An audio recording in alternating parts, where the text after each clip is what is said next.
गजा के लिए खुशी की खबर है। अब सवाल ये उठता है कि आखिर खुशी की खबर क्या है।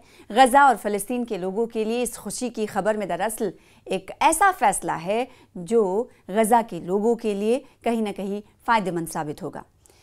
फैसला यह है कि इसराइल का एलएनबी राहदारी को खोलने का ऐलान हुआ है। उर्दून से अब गजा पहुंचेगा इमदादी सामान।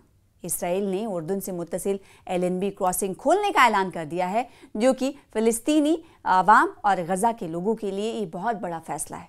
ये क्रॉसिंग बुध से खोली जाएगी। गजा के लिए इमदादी सामान और तिजारती अशिया की आमद-ओ-रफ्त के लिए इसराइल ने उर्दून के साथ एलएनबी क्रॉसिंग को दोबारा खोलने का ऐलान किया है। इसराइल ने उर्दून से मुत्तसिल एलएनबी क्रॉसिंग खोलने के ऐलान किया है। इसके हवाले से खबर आपको दे रहे हैं कि ये खबर फ़लस्तीनी लोगों के लिए किस हद तक फ़ायदेमंद साबित हो सकती है, मुस्तफ़ीद साबित हो सकती है और इससे किस हद तक गजा के लोग फ़लस्तीनी अवाम इस्तिफ़ादा उठा सकते हैं, इस्तिफ़ादा कर सकते हैं। मीडिया रिपोर्ट्स के मुताबिक ये क्रॉसिंग बुध से खोली जाएगी। गजा के लिए इमदादी सामान और तिजारती अशिया की आमद-ओ-रफ्त के लिए इसराइल ने उर्दून के साथ एलएनबी क्रॉसिंग को दोबारा खोलने का ऐलान किया है। इस क्रॉसिंग के दोबारा खोले जाने से उर्दून से गजा में इमदादी सामान और तिजारती अशिया की रसाई हो सकेगी आसानी से।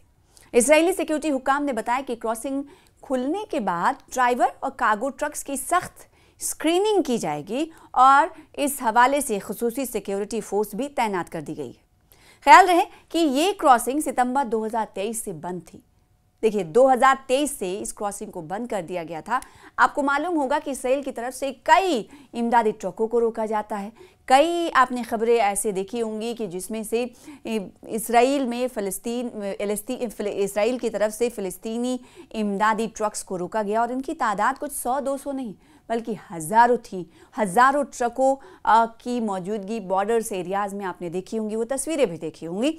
एलएनबी जो है वो 2023 में क्रॉसिंग को बंद किया गया था और जिसके बाद अब इसराइल ने फैसला लिया है कि इसे खोल दिया जाएगा, जिसके ज़रिए इसराइल अब यहाँ पर खुसूसी सिक्योरिटी को तैनात कर रखा है, जो भरपूर तरीके से स्क्रीनिंग करेंगे। यानी इमदादी सामान जो फ़लस्तीनी लोगों के लिए जा रहा है और गजा के अवाम के लिए जा रहा है, उसकी भरपूर तरीके से स्क्रीनिंग की जाएगी फ़लस्तीनी फ़ोर्स की तरफ से। और इसीलिए इस एलएनबी क्रॉसिंग पर आपको बताएं कि खासा नाका इसराइल की तरफ से तैनात किया गया है।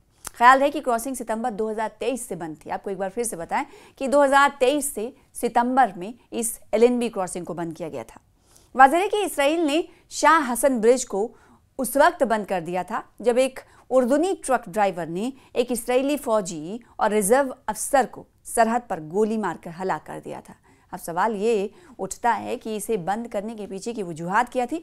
वैसे तो आपने देखा होगा कि इसराइल अक्सर व बेशतर ये कहता रहा है कि जो बाहरी इमदादी ट्रकें हैं उसके अंदर इसराइल के ख़िलाफ़ कुछ न कुछ ऐसी चीज़ें साजिश रची जा रही है, लिहाजा उन ट्रकों को वो दाखिल होने नहीं देता था।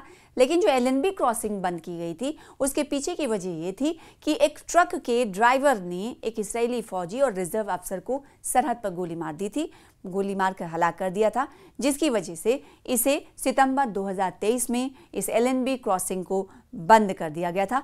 तब से लेकर अब 2025 सितंबर गुजर चुका है, यानी 2 साल के वक्फे के बाद तकरीबन इस क्रॉसिंग को खोला गया है। अब इस क्रॉसिंग से सैकड़ों की तादाद में इमदादी ट्रकें अब फ़लस्तीन और गजा में जा सकती हैं।